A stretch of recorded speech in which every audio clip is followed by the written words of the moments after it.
დავითაძეების ოჯახი შესაძლოა ღია ცის ქვეშ დარჩე სოციალურად დაუცველებს შარშანგამგებელი ბინას დაპირდა, თუმცა დღემდე თავშესაფრის გარეშე რჩებიან. რა დახმარებას აღმოუჩენს ადგილობრივი ხელისუფლება დავითაძეებს. ნახეთ რეპორტაჟი მაღალმთიანეთიდან. ის ოჯახი ჩვენ დავასოციალურად არის გაჭირვებული. გადავეცით ბინა სოციალურ სახლში.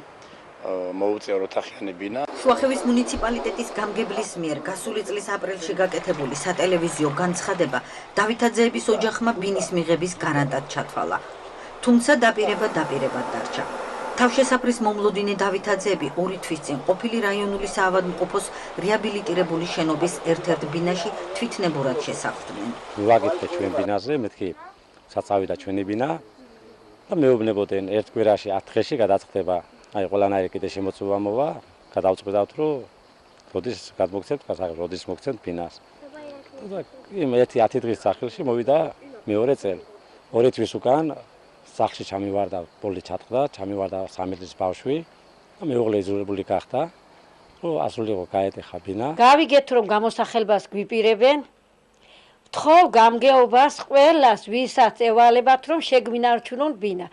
ამიტომ რომ არ მაქვს შეიძლება რამენაირად რამე სხვა შენობა ავაშენო და ვიცხოვრო.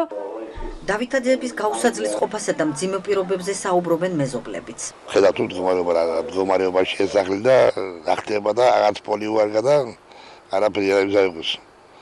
ძალიან გაჭირვებული ოჯახია და თქო თუ ესე იგი დაეხმაროთ რაღაცა ბინას გამოგასახლებთ ხარ იმას ვიზამთ შეიძლება და თქვა ადამიანის ისე რომ უნდა კონდეს შუახევის მუნიციპალიტეტის გამგეობაში აცხადებენ, რომ რეაბილიტირებულ შენობაში არსებული ბინების სტიქიური უბედურების შედეგად დაზარალებულთათვისაა განკუთვნილი. აღნიშნული ოჯახი კი ამ კატეგორიას არ მიეკუთვნება.